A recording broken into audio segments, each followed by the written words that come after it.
Welcome back. Head and shoulder pattern one of the most famous chart pattern है जो traders द्वारा use किया जाता है रिवर्सल्स को फाइंड करने के लिए। इसमें तीन पीक्स होते हैं, left shoulder, head and right shoulder. ये दो तरह के होते हैं, bullish head and shoulder and bearish head and shoulder. आइए पहले दोनों का फॉर्मेशन और लॉजिक समझते हैं, फिर देखेंगे कैसे ट्रेड करना है। पहले हम regular head and shoulder pattern को देखते हैं जो अप ट्रेंड के दौरान बनता है। So during an up trend market higher high and higher low form करता है, बट रीसेंट प्राइस एक्शन के दौरान प्राइस अपने प्रीवियस हाई को ब्रेक करने में फेल होता है और न्यू हाई बनाने की जगह एक लोअर हाई फॉर्म करता है। तो इस प्रकार के प्राइस मूवमेंट के दौरान हमें एक लेफ्ट शोल्डर मिलता है, फिर एक हेड मिलता है और फिर एक राइट शोल्डर मिलता है। नेक्स्ट, अब देखिए यहाँ इस पैटर्न के फॉर्मेशन के दौरान हमें दो स्विंग मिलते हैं और जब हम इस स्विंग को कनेक्ट करते हैं तो इसे हम नेकलाइन बोलते हैं। और इस पैटर्न के अकॉर्डिंग अगर मार्केट इस नेकलाइन को ब्रेक करता है तो प्राइस यहाँ से नीचे जा सकता है। तो ये था इसका फॉर्मेशन। अब लॉजिक समझते हैं। देखिए, जब अप ट्रेंड के दौरान market higher high and higher low form करता है, इसका मतलब मार्केट में मोमेंटम है। मार्केट अपने प्रीवियस हाई को ब्रेक कर न्यू हाई फॉर्म कर रहा है, बट रीसेंट प्राइस मूवमेंट के दौरान जब प्राइस अपने प्रीवियस हाई को ब्रेक करने में फेल होता है तो ये एक मोमेंटम लॉस का साइन है। और साथ ही साथ प्राइस यहाँ एक लोअर हाई फॉर्म करता है और हम सभी को पता है लोअर हाई डाउन ट्रेंड का समय बनता है। अब कुछ की पॉइंट्स देखते हैं। नंबर 1, ये जो दोनों शोल्डर्स है ये दोनों आपस में छोटे बड़े हो सकते हैं। मतलब कभी लेफ्ट शोल्डर छोटा हो सकता है या कभी राइट शोल्डर, बट इन दोनों शोल्डर्स का हाइट हेड से बड़ा नहीं होना चाहिए। दूसरा, देखिए ऐसा जरूरी नहीं है हमें हमेशा एक फ्लैट नेकलाइन मिले। कभी कभी ये लोग आपस में ऊपर नीचे हो सकते हैं जिसकी वजह से हमें एक स्लैंटेड नेकलाइन मिल सकता है। और थर्ड मोस्ट इंपॉर्टेंट बात, हमें हमेशा इतना पिक्चर परफेक्ट पैटर्न नहीं मिलेगा जहां एक head and shoulder pattern clearly visible हो। आगे इसी वीडियो में हम हेड एंड शोल्डर पैटर्न के बहुत सारे वेरिएशंस को देखेंगे। नाउ अब inverse head and shoulder pattern को देखते हैं।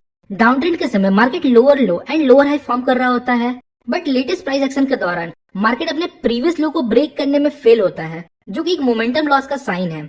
ये हमें वीकनेस शो करता है और फिर मार्केट हायर लो बनाता है। और हम सभी को पता है हायर लो अप ट्रेंड के दौरान बनता है और बुक के अकॉर्डिंग जब प्राइस इस नेकलाइन को ब्रेक करता है तो हम यहाँ बाय करते हैं। तो ये था general idea, formation and logic behind the head and shoulder pattern. इस पैटर्न को ट्रेड करते समय बिगिनर्स कुछ मिस्टेक करते हैं।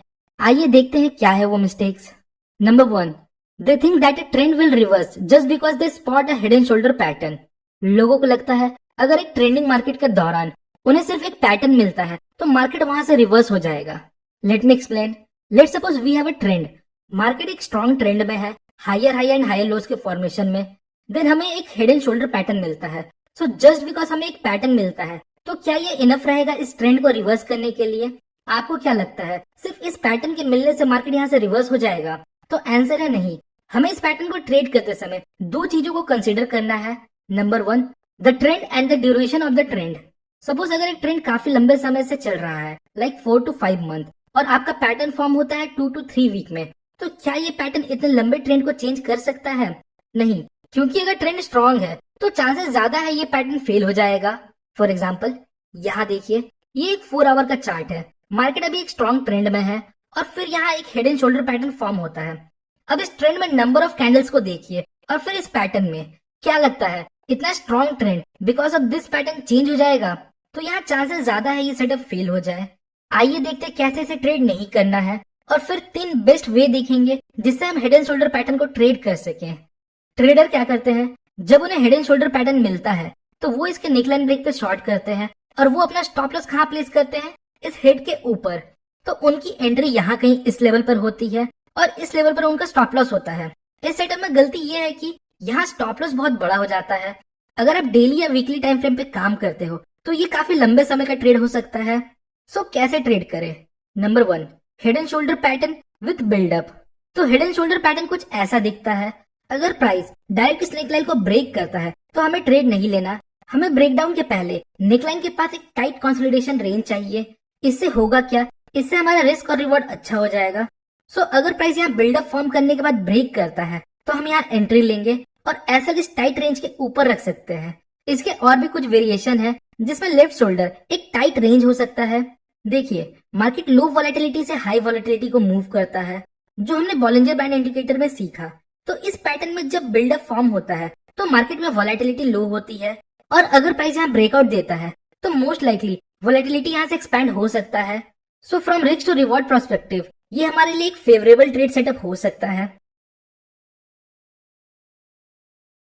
अगला तरीका देखते हैं, head and shoulder first pull back. Most of the time ऐसा हो सकता है head and shoulder pattern form हुआ और बिना बिल्डअप के ब्रेक डाउन हुआ और प्राइस फिर नीचे चला गया। तो ऐसे सिचुएशन में हम क्या करें? देखिए, मोस्टली कोई भी ट्रेंड डायरेक्ट नीचे या ऊपर नहीं जाता, मार्केट एक छोटा सा पुल बैक जरूर लेता है।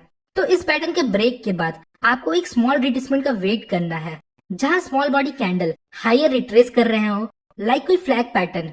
तो हम इस लो के ब्रेक पे शॉर्ट करेंगे और इस रिसेंट स्विंग हाई के ऊपर अपना स्टॉप लॉस रखेंगे। एग्जांपल देखते हैं, यहाँ देखिए, ये हमारा हेड एंड शोल्डर पैटर्न है जो ब्रेक होता है और फिर यहाँ हमें एक फर्स्ट पुल बैक मिलता है बेरिस फ्लैग पैटर्न के रूप में। दिन जब मार्केट इसके लो को ब्रेक करता है तो हम यहाँ शॉर्ट करते हैं। अगला तरीका देखते हैं, हेड एंड शोल्डर रीटेस्ट। इसमें हमें नेकलाइन के ब्रेकआउट के बाद वेट करना होता है प्राइस के इस लेवल पर वापस आने का, क्योंकि जो प्रीवियस सपोर्ट लेवल था वो अब रेजिस्टेंस का काम कर सकता है, जिसे हम टेक्निकल टर्म में चेंज इन पोलैरिटी बोलते हैं। तो जब प्राइस यहाँ वापस आता है तो हम यहाँ कैंडल स्टिक या रिजेक्शन के बेस पर ट्रेड ले सकते हैं। गौर से देखिए, यहाँ ट्रेंड बहुत स्ट्रांग था, सो हम अगर सिर्फ इस पैटर्न के बेस पर ट्रेड करते तो हम गलत हो सकते थे। तो रीटेस्ट का वेट करने से हमें एक डबल कंफर्मेशन मिलता है कि हाँ, अब ये मार्केट यहाँ से लोअर जा सकता है। देखिए, अगर मल्टीपल टाइम फ्रेम एनालिसिस के दौरान हमें बड़े टाइम फ्रेम के सपोर्ट या रेजिस्टेंस के पास स्मॉल टाइम फ्रेम में एक हेड एंड शोल्डर पैटर्न मिलता है, तो ये हमारे लिए एक अच्छा ट्रेड सेटअप हो सकता है। फॉर एग्जाम्पल, यहाँ देखिए, मार्केट अभी अप ट्रेंड में है, तो हमें बाइंग की अपॉर्चुनिटी ढूंढनी है। देखिए, हमें इस अप ट्रेंड में रैंडमली कहीं भी ट्रेड नहीं लेना। ऐसा बिल्कुल नहीं है कि अगर मार्केट अप ट्रेंड में है तो कहीं भी बाई कर ले। इसके लिए हम प्रीवियस स्विंग का यूज करेंगे जो रिसेंटली अभी ब्रेक हुआ है और उसके बेस पे एक जोन ड्रॉ करेंगे कुछ इस प्रकार और चेक करेंगे क्या ये जोन पहले भी टेस्ट हो चुका है। तो हाँ, जोन पहले भी एक बार रेजिस्टेंस का काम कर चुका है। तो बेसिकली आइडिया ये है, हमने अप ट्रेंड के दौरान एक जोन मार्क किया, अब लोअर टाइम फ्रेम में वेट करेंगे प्राइस का इस लेवल पर आने का। देन फिर हम यहाँ चार्ट पैटर्न और ट्रेंड लाइन ब्रेक के बेस पर ट्रेड ले सकते हैं। तो प्राइस जब इस लेवल पर आता है तो यहाँ हमें एक हेड एंड शोल्डर पैटर्न मिलता है, ये इसका हेड और दोनों शोल्डर। तो इस पैटर्न को ट्रेड कैसे करते हैं? सिंपली, जब इस पैटर्न का नेकलाइन मतलब जब ये लेवल ब्रेक हो जाए तो हम यहाँ कैंडल के क्लोजिंग बेस पर बाई कर सकते हैं।